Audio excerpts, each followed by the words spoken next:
Le chalet se trouvait au bout d'un chemin de terre que personne n'empruntait, à part moi et les cerfs. Cela faisait 43 hivers que je montais jusqu'à cet endroit. Mon grand-père avait construit la structure d'origine en 1958, et mon père y avait ajouté la véranda à l'arrière l'année de ma naissance, quand ma femme Marguerite est tombée malade. Nous y avions passé son dernier bel été. Elle voulait entendre le chant des chouettes une dernière fois. Elle disait qu'après son départ, je continuerais d'y retourner. Certains hommes vont à l'église. Moi, je suis allé au chalet ce mardi de fin octobre. J'avais fait la route depuis Annecy pour préparer l'endroit pour l'hiver, rentrer le ponton, purger les tuyaux, bâcher les barques. La même routine que je faisais depuis mes 19 ans. Le trajet prend environ 2 heures pour s'enfoncer dans les Alpes, et j'avais un thermos de café que ma voisine Raymonde m'avait préparé. J'avais 71 ans cet automne-là, je n'étais plus aussi vif qu'avant, mais mon esprit était aiguisé et mes mains fonctionnaient encore très bien. J'ai passé le dernier virage avant le chalet et j'ai vu le pick-up. Un Ford rangé noir, flambant neuf à vue de nez, garé juste là, devant ma véranda. J'ai ralenti. Je ne reconnaissais pas ce véhicule. La voiture de mon fils était un Peugeot 3008. Ma belle-fille conduisait une Renault Clio. Aucun de mes voisins ne vivait assez près pour venir à pied, et même si c'était le cas, ils auraient appelé avant. Nous étions ce genre de communauté. On ne débarquait pas à l'improviste au chalet de quelqu'un hors saison. Je me suis garé derrière le Ford et je suis resté assis dans ma voiture un instant. Le moteur cliquetait en refroidissant. Je pouvais voir des empreintes dans la terre meuble qui menait à la porte d'entrée. 2 paires. L'une petite, l'autre grande. Je suis descendu lentement. Ma hanche me faisait souffrir, et je me suis appuyé sur la portière une seconde avant de me redresser. J'ai marché jusqu'à l'avant du Ford et j'ai regardé la plaque d'immatriculation. Une plaque de Savoie. J'ai sorti mon téléphone et je l'ai prise en photo. Je ne sais pas ce qui m'a poussé à faire ça. 40 ans de carrière comme procureur de la République dans une ville de province, j'imagine. On documente les choses. On ne se demande pas pourquoi. On le fait, tout simplement, parce qu'on a vu trop de dossiers s'effondrer pour l'absence d'un misérable petit bout de papier. Je suis monté sur la véranda et j'étais sur le point de mettre ma clé dans la serrure quand j'ai entendu le rire. C'était le rire de ma belle-fille. Chloé, la mère de ma petite-fille. La femme que mon fils Baptiste avait épousée 11 ans plus tôt dans une chapelle près de Cannes. Chloé était censée être chez sa sœur cette semaine. Baptiste me l'avait dit dimanche. Il m'avait expliqué que Chloé rendait visite à Marie à Chambéry pendant qu'il emmenait notre petite-fille Camille à Disneyland Paris. Le voyage était prévu depuis des mois. Camille avait une petite valise Mickey.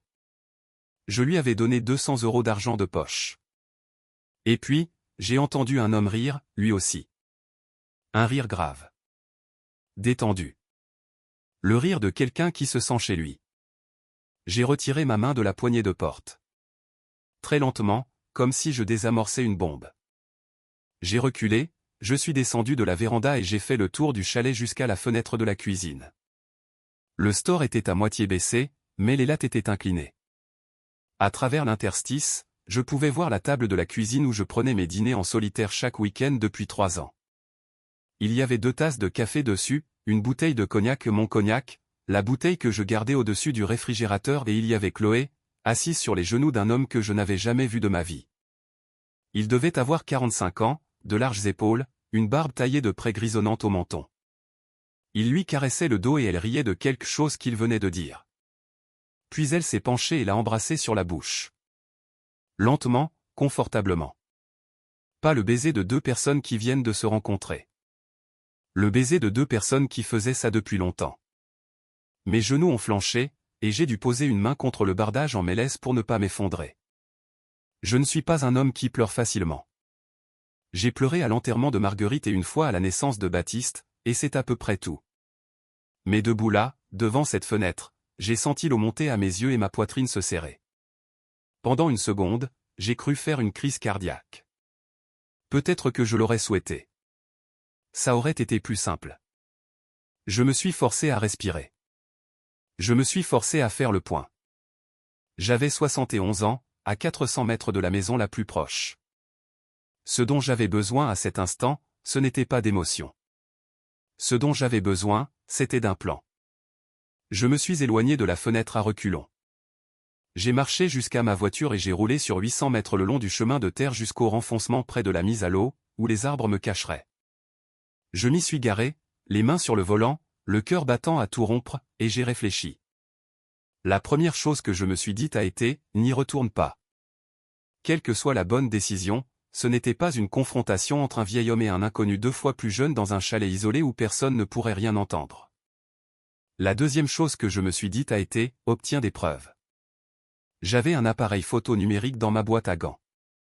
Je l'avais acheté des années auparavant pour documenter les dégâts causés aux arbres après les tempêtes, car l'assurance ne faisait pas confiance aux photos de téléphone. J'avais aussi, dans mon sac sur la banquette arrière, un petit dictaphone que j'utilisais pour m'enregistrer des notes quand je conduisais. De vieilles habitudes.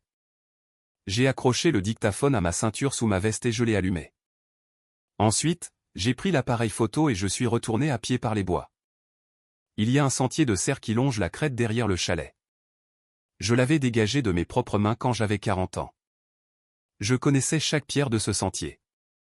Je suis arrivé derrière la remise à bois et de là, je pouvais voir directement la terrasse arrière à travers la grande baille vitrée. Il s'était déplacé là-bas. Il avait le bras autour d'elle, il buvait, discutait et regardait le lac sur lequel mon grand-père m'avait appris à pêcher. J'ai pris des photos. Beaucoup de photos. J'ai zoomé sur son visage, sur le pick-up, sur la façon dont elle se blottissait contre son torse, comme une épouse. J'ai pris des photos de lui en train de lui servir un autre verre. J'ai pris des photos de la façon dont il a levé la main pour replacer une mèche de cheveux derrière son oreille avec un geste si familier et tendre que j'ai su, en regardant dans le viseur, que ce n'était pas nouveau. Que ça durait depuis un moment. Je suis resté dans ces bois pendant près de 2 heures.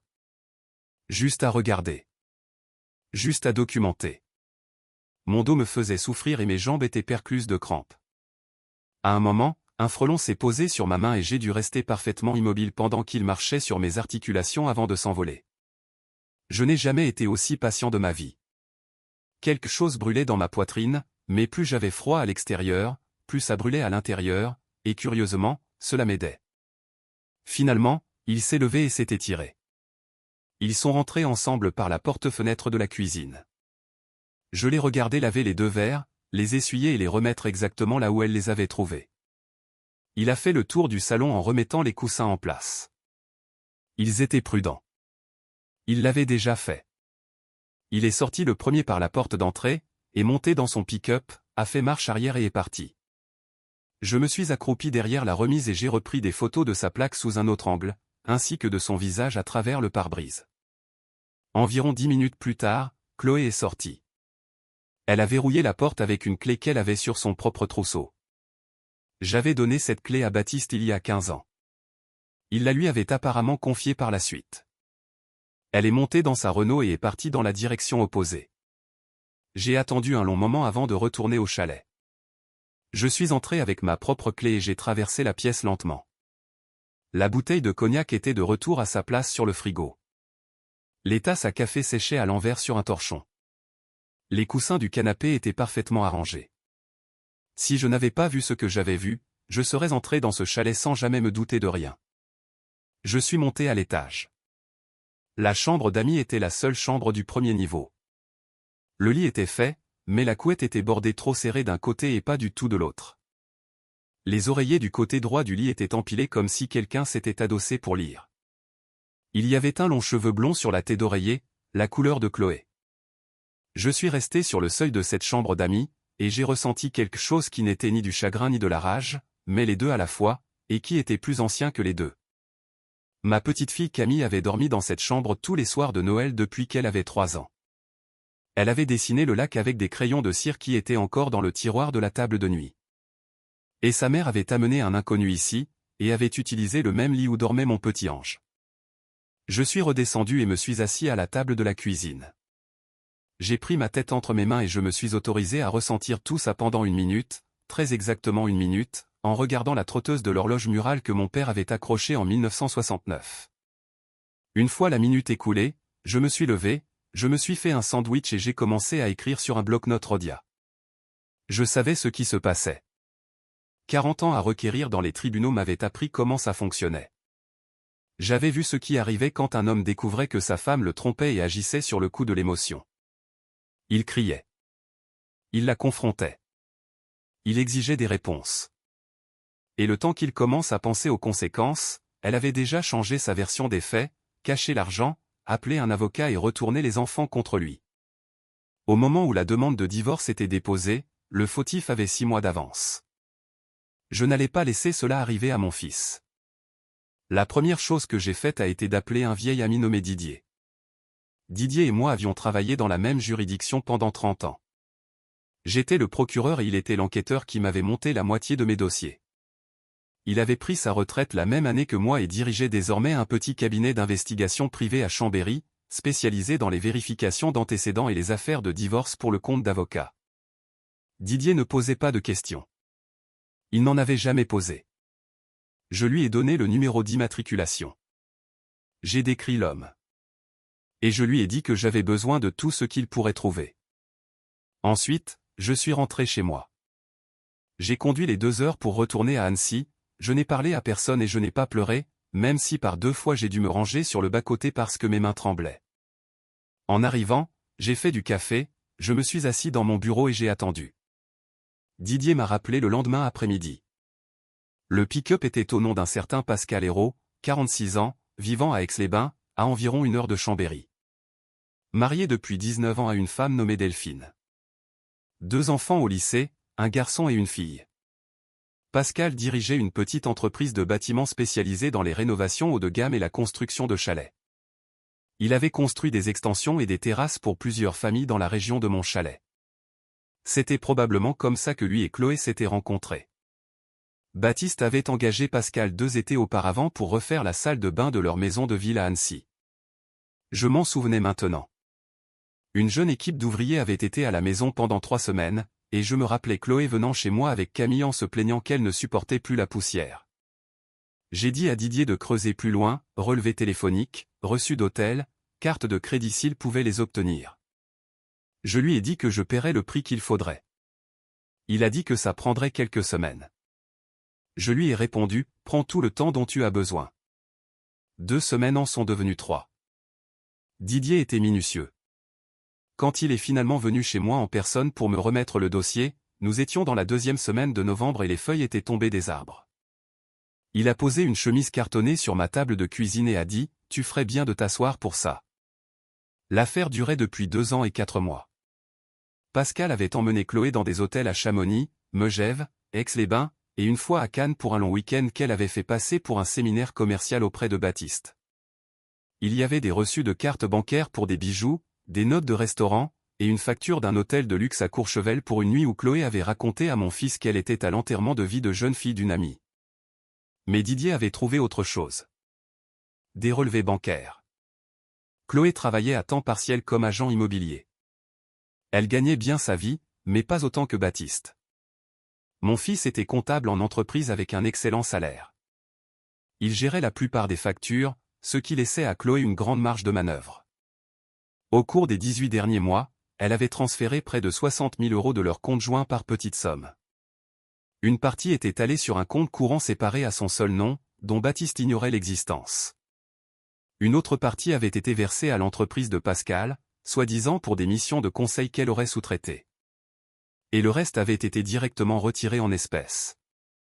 Je suis resté assis là, à ma table de cuisine, à regarder Didier, et je crois que la seule chose que j'ai dite pendant une bonne minute a été « Mon Dieu ». Pascal était également dans une mauvaise passe. Son entreprise de bâtiment était sur la corde raide depuis 3 ans.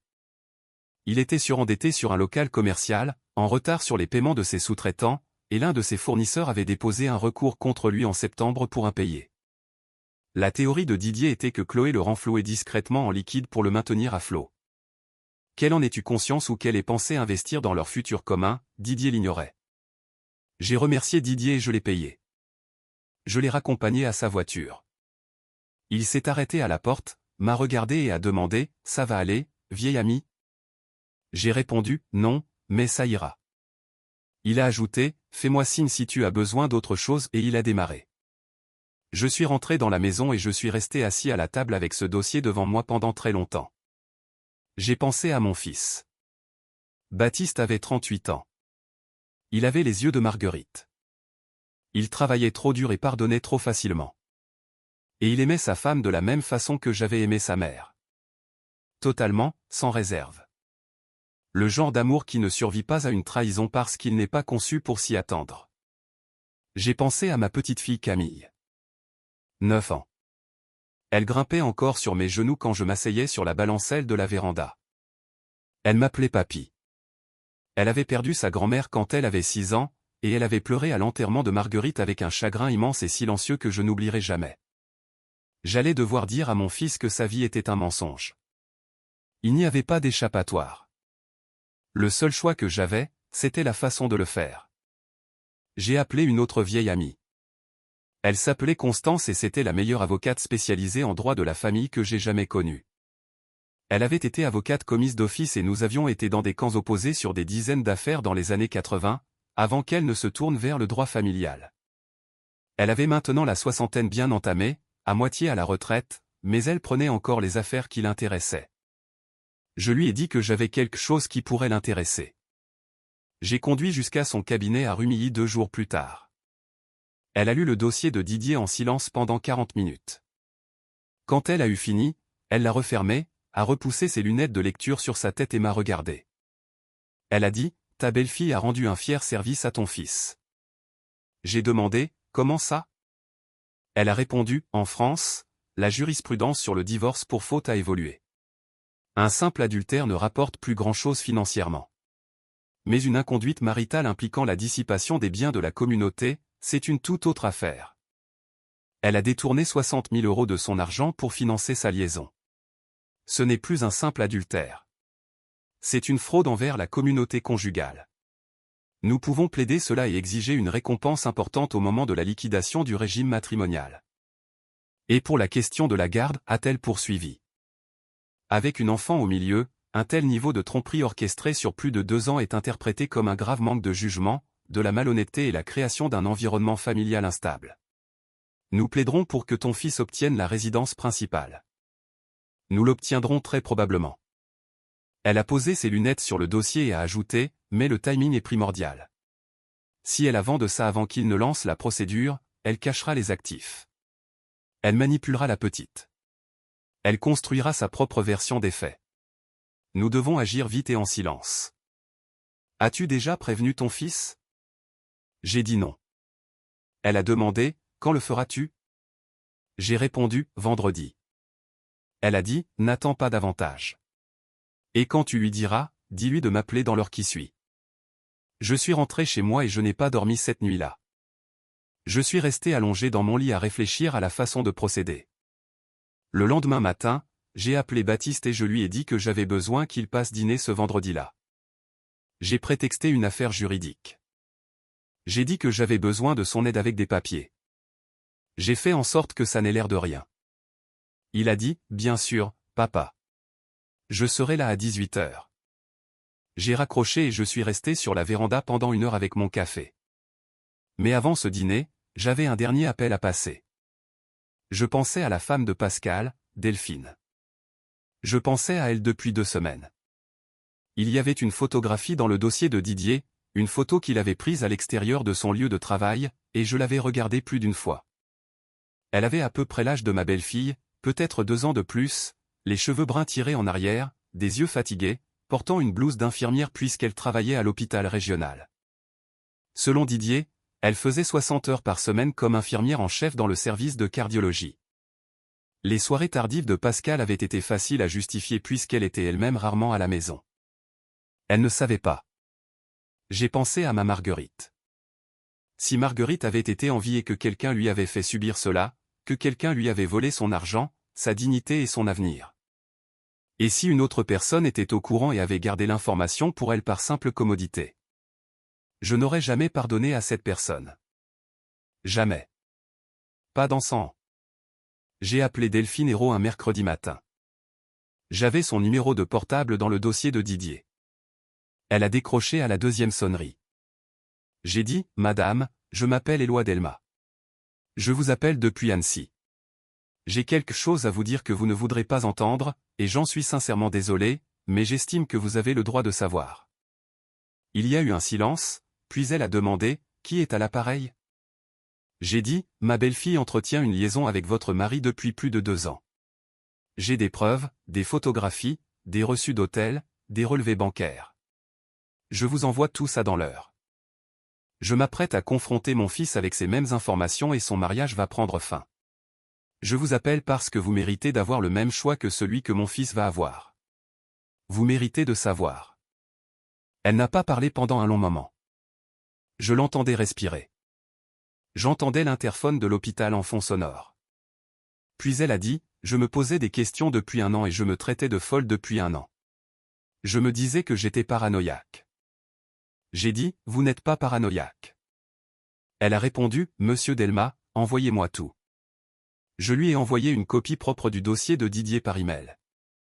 Dans l'heure qui a suivi, elle m'a rappelé. Sa voix était différente de celle qui avait répondu au téléphone la première fois. Elle était plus assurée, plus tranchante, plus vieille. Elle a demandé, quand allez-vous le dire à votre fils? J'ai dit, vendredi. Elle a dit, pouvez-vous me dire exactement à quelle heure vous allez le faire? Je veux faire pareil à la même heure. Je veux qu'il le découvre à la minute exacte où elle le découvrira. Je ne veux laisser à aucun des deux la chance de prévenir l'autre et d'accorder leur violon. J'ai répondu, c'est exactement ce que j'espérais vous entendre dire. Elle a dit, mon mari sera à son atelier vendredi jusqu'à au moins 19h. J'irai là-bas. J'emmènerai son frère pour ma sécurité parce que Pascal a le sang chaud et je ne suis pas stupide. Je le ferai à 18h15. J'ai dit, je le dirai à mon fils à 18h15. Elle a dit, Monsieur Delma. J'ai dit, oui, madame. Elle a dit, merci. J'ai dit, vous n'avez pas à me remercier. Je suis désolé d'être le porteur de cette nouvelle. Elle a dit, non, merci.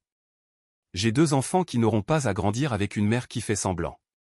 Ça vaut plus que je ne saurais le dire. Nous avons raccroché et je suis resté assis, le téléphone à la main, et j'ai pleuré pour la première fois depuis le chalet. Pas pour moi, pour elle, pour mon fils, pour les enfants, les siens et les nôtres. Pour l'incroyable gâchis que l'égoïsme des autres sème dans la vie de gens bien. Le vendredi est arrivé. Baptiste s'est présenté à 18h pile, comme il le faisait depuis qu'il était petit. Il m'a donné une accolade d'un bras à la porte et a demandé ce qu'il y avait pour le dîner. J'ai dit, assieds-toi à table, mon fils. On ne va pas manger tout de suite. Il s'est assis. J'ai posé un verre de cognac devant lui sans lui demander. Je me suis assis en face de lui. Le dossier de Didier était sur la chaise à côté de moi. J'ai regardé mon fils et j'ai dit, j'ai quelque chose à te dire qui va te briser le cœur, et j'aurais donné n'importe quoi pour ne pas avoir à être celui qui te le dit. Son visage s'est figé. Il a demandé, qu'est-ce qu'il y a? Quelque chose ne va pas? Tu es malade? J'ai dit, non, je vais bien. C'est à propos de Chloé. Je lui ai raconté que j'étais monté au chalet. Je lui ai raconté que je l'avais entendu rire à travers la porte. Je lui ai dit que j'avais pris des photos et que j'étais parti. Je lui ai dit que j'avais engagé Didier et attendu 3 semaines. Il n'a pas dit un mot. Il est resté assis là, les mains à plat sur la table, et il a écouté, son visage devenant de plus en plus pâle. Je lui ai parlé de Pascal, des 2 ans et 4 mois, des hôtels, du palace à Courchevel. J'ai ouvert le dossier et j'ai commencé à étaler les pièces, les reçus de cartes bancaires, les photos. Il a pris une photographie de sa femme sur les genoux de Pascal et l'a tenue longuement, et sa main s'est mise à trembler. Puis je lui ai parlé de l'argent. Je crois que c'est cette partie-là qui a finalement fait céder ce qui le maintenait encore en un seul morceau. Il a repoussé sa chaise, s'est levé, a marché jusqu'à la fenêtre et est resté là, le dos tourné. Ses épaules tremblaient. Il pleurait sans faire aucun bruit. Je ne me suis pas levé. Je l'ai laissé extérioriser. Après quelques minutes, il est revenu à la table, s'est rassis, s'est essuyé le visage du revers de la main et a dit, « Qu'est-ce que je dois faire, papa ?» J'ai dit, « Mon fils, j'ai déjà parlé à Constance. Tu te souviens d'elle? Elle a géré la succession de ta mère. C'est l'une des meilleures de la région. Elle est prête à s'occuper de ça. On peut lancer la procédure dès lundi matin. On peut protéger Camille. On peut protéger ce qu'il reste de tes économies. Mais il faut agir maintenant. » Il a demandé, quand dois-je la confronter? J'ai répondu, ce soir à 18h15, et c'est dans 8 minutes. Il restait une dernière chose. Je lui ai parlé de Delphine Hérault. Je lui ai dit qu'elle confronterait Pascal exactement au même moment. Je lui ai expliqué pourquoi. Il a hoché la tête lentement. Il a compris. Il a compris parce qu'il était le fils de sa mère et qu'il avait un sens de la justice profondément ancré en lui. Il a demandé, où est Chloé en ce moment? J'ai dit, chez vous. J'ai appelé Marie à Chambéry hier et je lui ai dit que j'avais besoin qu'elle emmène Camille au cinéma ce soir. Elle a accepté sans demander pourquoi. C'est une femme bien. Elle aime sa sœur, mais elle vous aime aussi, toi et Camille. Il a dit, tu as pensé à tout. J'ai dit, mon fils, je t'aime.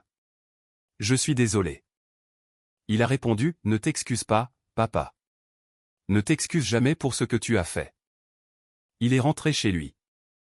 Je me suis assis sur ma véranda et j'ai regardé la dernière lueur disparaître du ciel. Et à 18h15 très exactement, j'ai imaginé deux confrontations se déroulant dans deux maisons différentes, à 1 heure de route l'une de l'autre. Mon fils entrant dans son salon avec un dossier sous le bras, et une infirmière fatiguée nommée Delphine entrant dans un atelier de maçonnerie avec son beau-frère à ses côtés. Baptiste m'a appelé à 20h45 ce soir-là. Sa voix était calme. Il a dit, elle est chez sa sœur. Je lui ai dit qu'elle pourrait revenir demain pour prendre ses affaires, et uniquement ses affaires. Elle a essayé de m'appeler 11 fois. Je ne réponds pas. Constance est-elle prête pour demain? J'ai demandé, comment va Camille? Il a répondu, elle dort. Je lui expliquerai par bribes. Pas ce soir. Il a fait une pause, puis il a dit, papa, il faut que je te dise un truc. Quand elle a finalement arrêté de nier, quand elle s'est enfin assise sur le canapé et qu'elle m'a regardé, la première chose qu'elle a dite a été, qui te l'a dit? La deuxième chose a été, c'était ton père? Elle n'a pas demandé si j'allais bien. Elle n'a pas dit qu'elle était désolée. Elle a demandé qui me l'avait dit. Il a ajouté, papa, je crois que tu m'as sauvé de 20 années supplémentaires de cette vie-là. J'ai répondu, je crois qu'elle t'a sauvé en montrant qui elle était vraiment dans cette dernière heure, quand il n'y avait plus lieu de faire semblant. C'était la chose la plus vraie qu'elle t'ait montrée depuis longtemps. Il a dit, ouais. Il a ajouté, je t'aime, papa. Merci. Les 8 mois qui ont suivi ont été les plus durs de la vie de mon fils, et ceux dont je suis le plus fier. Constance a été une force de la nature. Elle a déposé la requête le lundi matin. Elle a mis les relevés bancaires, les reçus et les photos sous les yeux du juge aux affaires familiales. Avant même que Chloé ait eu le temps d'engager son propre avocat, l'argument du détournement de fonds communs l'a frappé comme une brique. L'avocat de Chloé a tenté de faire valoir que les photos du chalet avaient été obtenues par violation de domicile. Constance a souligné, avec un certain plaisir, que le chalet m'appartenait, que Chloé n'y avait ni bail ni droit de propriété, et que j'avais simplement documenté l'utilisation non autorisée de mon propre bien. Le juge lui a donné raison. L'audience pour la garde a été le jour le plus difficile. Chloé a pris la parole et a essayé de jouer la femme qu'elle avait toujours prétendu être. Elle a parlé de Camille. Elle a pleuré au bon moment. Mais quand Constance a déroulé la chronologie de la liaison et lui a demandé sous serment si elle avait déjà emmené Pascal au chalet pendant que ma petite fille dormait à quelques dizaines de kilomètres de là, elle n'a pas pu répondre. Elle est juste restée assise là. Baptiste a obtenu la résidence principale. Chloé a eu un droit de visite un week-end sur 2, avec des conditions. La liquidation des biens a été largement en faveur de Baptiste, car le tribunal a reconnu que 60 000 € de fonds matrimoniaux avaient été dilapidés pour financer cette liaison, et cet argent lui est revenu sous forme de récompense lors du partage de la maison et des comptes d'épargne. Pascal ne s'en est pas mieux tiré. Delphine a lancé la procédure 2 jours après Baptiste. Elle a engagé un expert comptable pour éplucher les livres de compte de Pascal et ils ont découvert qu'il s'était servi dans la caisse de l'entreprise pendant 1 an pour se payer des restaurants et des hôtels. L'URSSAF et les impôts s'y sont intéressés. Tout comme les sous-traitants qui n'avaient pas été payés. L'entreprise de Pascal a déposé le bilan en mars. Il a emménagé dans la chambre d'amis de son frère en mai. Aux dernières nouvelles, il travaillait comme chef de chantier pour la boîte d'un autre. Chloé est retournée vivre chez ses parents à Cannes. Elle a essayé d'appeler Baptiste à plusieurs reprises. Il n'a pas répondu. Elle lui a écrit une longue lettre à un moment donné, 10 pages, et il me l'a tendue sans l'ouvrir, me demandant de la mettre dans un tiroir. Je l'ai mise dans un tiroir. Cela fait maintenant presque 1 an. Octobre approche à nouveau. La semaine dernière, je suis monté au chalet. Baptiste est venu avec moi, et Camille, et Marie, la sœur de Chloé. Je suis resté proche de cette famille d'une manière à laquelle je ne m'attendais pas, et elle est venue, elle aussi. Nous avons rentré le ponton, purgé les tuyaux et bâché les barques. Camille m'a aidé à balayer la véranda. Elle a 10 ans maintenant. Elle a grandi. Elle a les yeux de Marguerite. Ce soir-là, j'ai allumé un feu dans le brasero, et Camille a fait griller des guimauves. Baptiste s'est assis à côté de moi avec une bière à la main. Il avait l'air fatigué, mais pas comme il y a 1 an. Il avait l'air fatigué comme les hommes le sont quand ils font un vrai travail. Pas la fatigue qui vient du fait d'être la cible d'un mensonge. Il a dit, « Papa ».